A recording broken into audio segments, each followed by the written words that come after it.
Hey, welcome to the Monday morning independent consultant stand up call. It's not really a call, is it? It's a live video.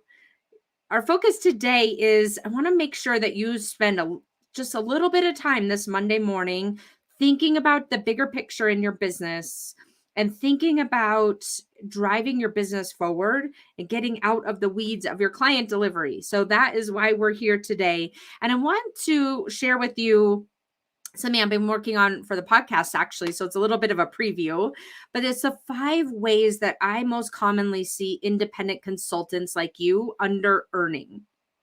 And so I want to share these 5 ways with you so that you can start thinking about them and recognizing where you might be doing this in your own business. And we're going to dive into one of them more deeply because I think it's the one that's probably least recognized.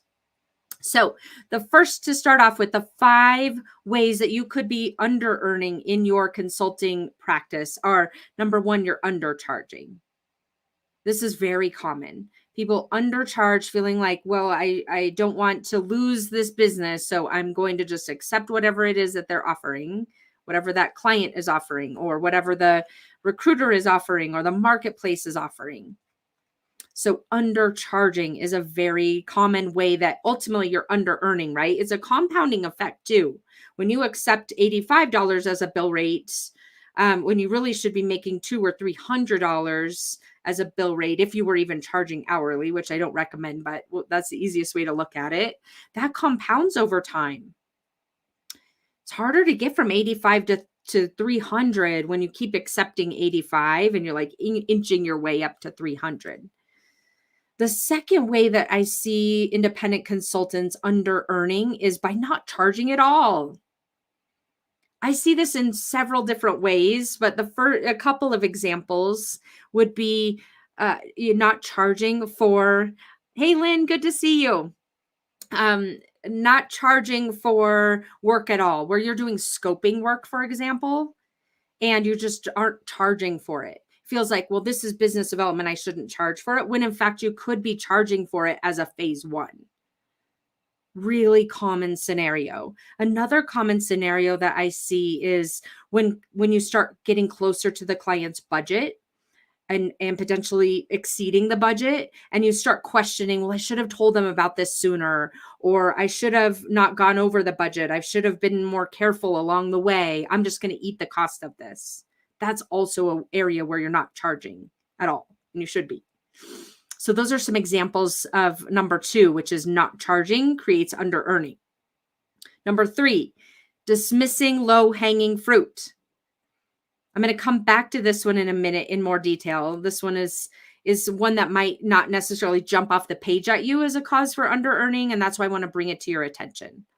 The fourth cause of under earning is deferring business development. I see so many consultants falling into this trap where you're on a client, you've got an engagement, it's basically a full-time responsibility, and it's in place for the foreseeable future, or at least you know the end date is out in some period of time that's making you feel comfortable.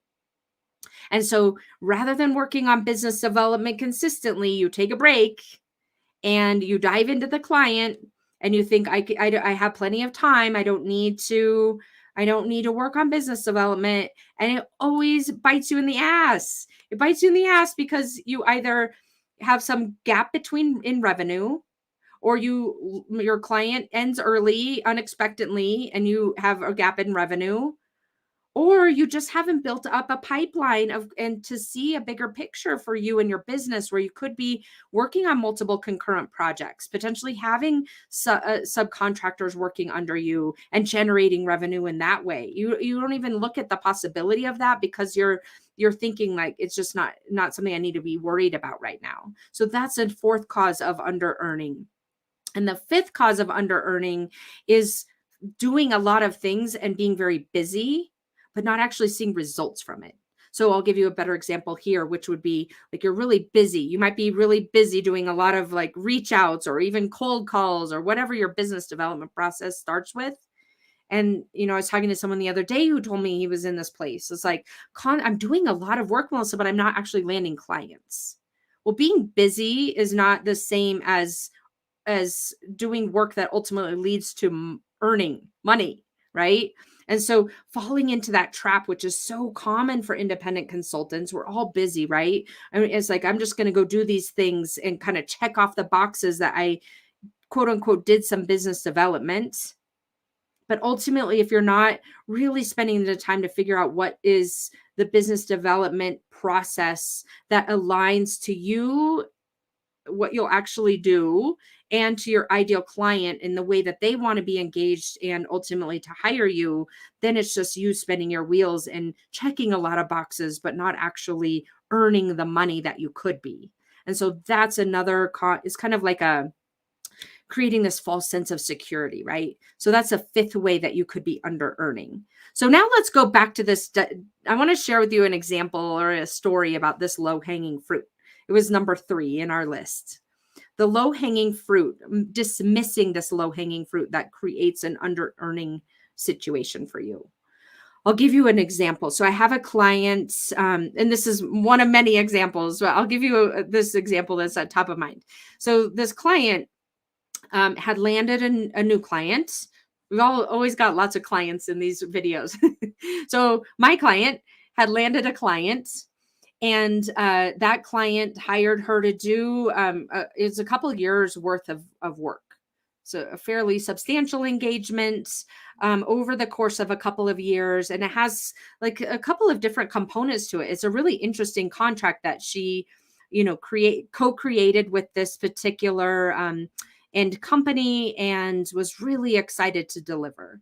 And so as she was getting that up and running, I said to her, well, what about, well, now let's take what you're doing and create it into a methodology, into a framework as you're going, and sell this to other companies that are in a similar situation that would want the same kind of value, the same kind of benefit that you're creating for this first client that you landed. And she looked at me like I was like, what? What are you talking about? That what I'm doing, her thought process and her logic was 2 things.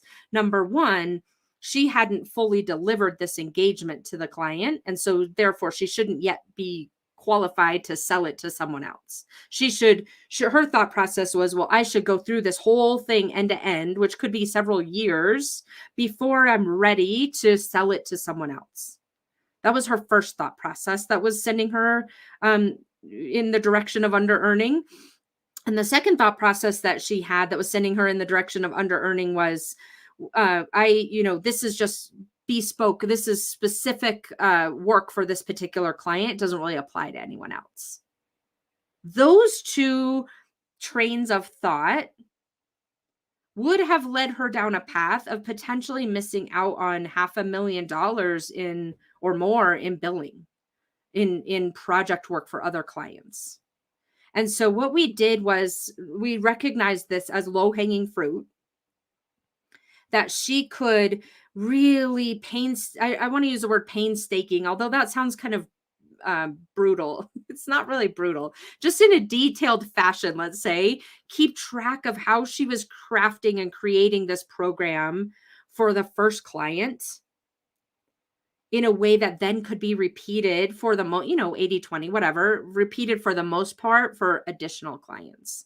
So she made it very intentional process that we put together so that she could really productize what she was doing and create it into a repeatable process of methodology that then she could sell to other organizations. And then the second thing that she did was start thinking and building her pipeline around that. Even though she hadn't actually started and still hasn't started delivering it for that first client quite yet, she's already got a pipeline of additional clients that she's selling this work to. And she's not overselling or overstepping or, kind of way out on the tips of her skis in terms of what she's offering to these clients. This is real, true, tangible value that she's put together for her, for the clients of her consulting business, and will benefit all of them. It's just that she's kind of building it as she goes, right? And so that's what I want to share with you in terms of low hanging fruit that you might be dismissing because you feel like, well, it's not ready yet. I better do it one or two or I mean, sometimes I hear people saying, I should do this one more time. I'm like, how many times have you done it already? Well, 5. Like, what is a magical of 6, right? There is no magic. It's just us like extending our comfort zone further through the use of our logic. So that's the type of low hanging fruit that you want to be looking for to prevent that element of under earning. Go out and look at where could what I'm already be doing, where could I create it into a repeatable methodology, into a repeatable process that I could then go out and sell to other similar organizations or other organizations in other industries that might be facing a similar challenge. Look at what you've already done, which is the low hanging fruit, or are doing, and go figure out how to replicate that for others. You don't need to handcraft your consulting work for every single time. It might be fun, but you're a business owner. Make it fun to go replicate what it is that you've already been doing and sell it over and over again till you get to the place where you've got a repeatable process all the way from the beginning of it, the beginnings of your business development process, all the way through the end of delivery. So that's what I have to share with you today as the independent consulting Monday morning stand up. Go figure out where you could be under earning and start tackling it. And if you want some help doing that, come find me. You can go to icblueprint.com and schedule a independent consulting success blueprint where we can dive in and figure out where you might be under earning or where you could have this low hanging fruit and where you can start productizing it and systematizing it so that you've got a more consistent growing set of business that you're fully in control of. All right. And have a wonderful Thanksgiving if you're in the US, and I will see you again next Monday.